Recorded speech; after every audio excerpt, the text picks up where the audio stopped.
finally here. Is this it? Do we get to see the world now? Oh, holy shit. Look at this. I know we've all seen this before, but experiencing it for yourself is just, it's a completely different thing. Right? It's just, wow. Wow, look at this. 1 week later. Good morning, with people of the internet. How's everyone doing on this wonderful Friday? So as you may notice, we're here with some more Elden Ring content. And I just wanted to briefly talk about my first week playing this freaking game and how much I love it. What some of the great things about it. As I said, it's been about a week. I have logged 66 hours since the release of this game. I know. I'm not the best, but I'm also not the worst. I would love to show you the actual map, but I will say that I have not completed the game.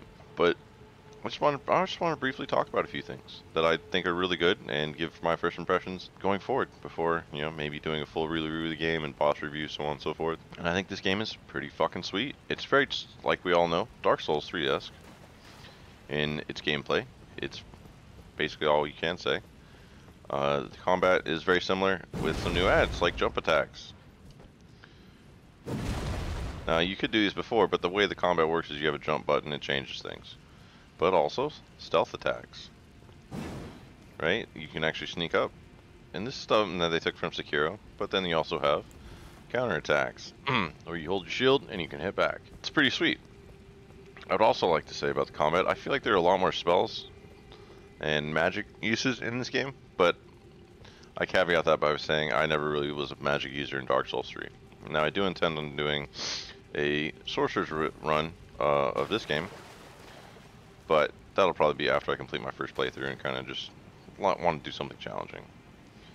But another great thing they've added is this: you no longer have to go and farm for these items like you did, or you had to go and buy them. You still have to farm, but you farm materials instead of farming the actual items, which gives you versatility, right? So like certain things used for certain things. Like herba, you can use it to make launching blouses or neutralizing blouses. You have choices in how you use the materials. Also, this makes it really nice when you just happen to run out of arrows. You can make whatever arrows you want. The only issue I have with this is that when you get a new cookbook, you don't know exactly what's been added, and there's no way of marking it. So you don't know, unless you pay really good attention, you don't really know what's actually been added. And then so when you're scrolling through, you're like, well, what the fuck did I get? I didn't even know I had fire arrows, to be honest with you. I don't even know what a warming stone is. I don't know where I got these recipes or how, but I just know I have them. So I wish they would change that. But let's talk about the fucking environment. Like, look at this. This is gorgeous.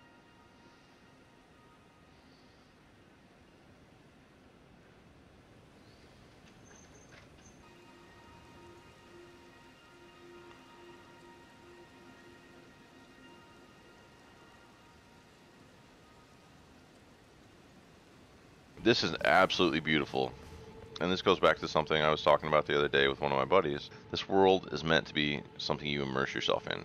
If you look at the HUD, it's not apparent. You have nothing here while you're exploring. You literally have a compass and that's it, and you just sit here to look and enjoy the beautiful world. Now you can still pull it up and it'll tell you the vital stuff, but when you're just running around, it's so much fun just to like see what you can do. And I'm not gonna lie, I think this is probably my favorite area, simply because of the ambiance of Starry Night Sky. But you know, you could have your own favorite. It's not the end of the world, but just look how beautiful that is. And this also gives a very Greek-esque, Olympic type feel to me, which I'm a huge fan of, just Greek history and like mythology in general. So this really sets the tone for me.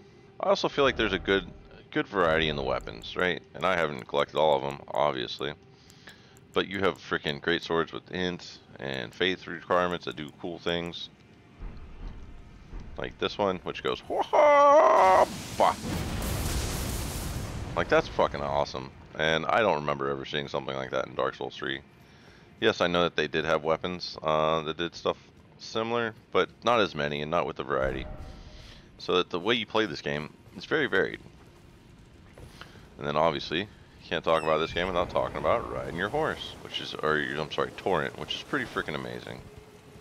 I will say that I'm a huge fan. Obviously, with the world this big, you need to be able to traverse it, and the best way to do that is on horseback.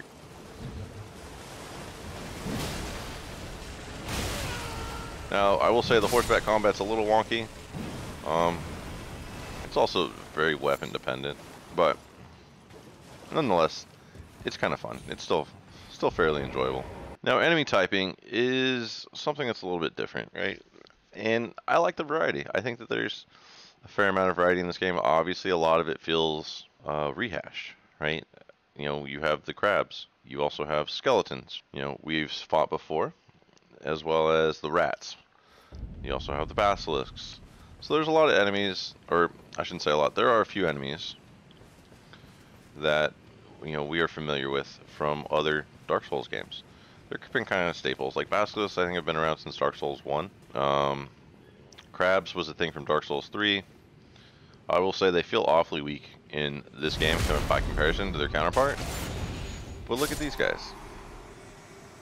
These are like astral fucking, I want to call them barbarians, but they're like a whole different species because they're, I don't know, they're like goatmen, basically like minotaurs, but not as furry.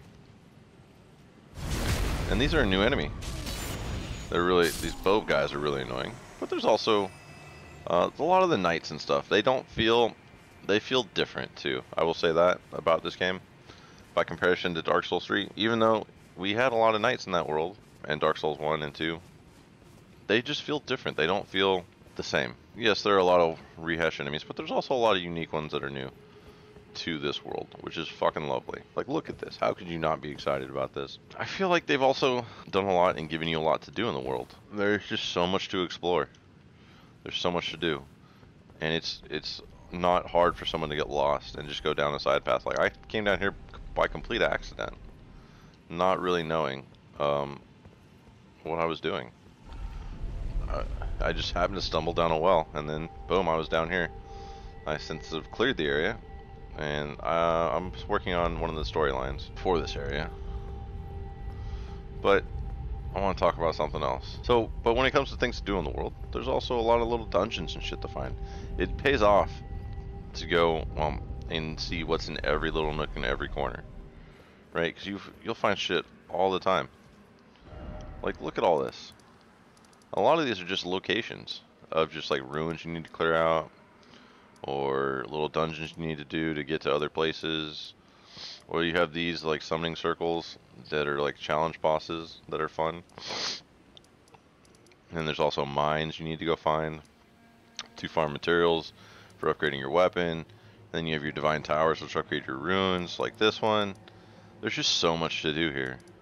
And it's so freaking fantastic. It's kind of unbelievable, like how much they put in this world. And as you can see, you know, I'm not even near close to done yet. I have this whole section. I literally am working on getting in. This is like where I'm working on getting into the city right now, is here.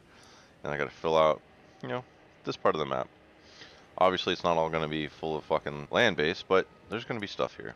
And it's going to be enjoyable. And then there's also more underground. Like I didn't go into the underground underneath the first castle you fight Godric in.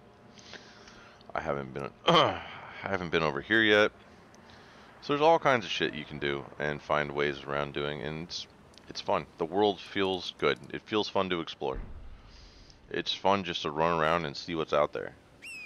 Like for me, you know, that's been my experience with this game. A lot of my time has just been running around in the world and finding and seeing what I can find.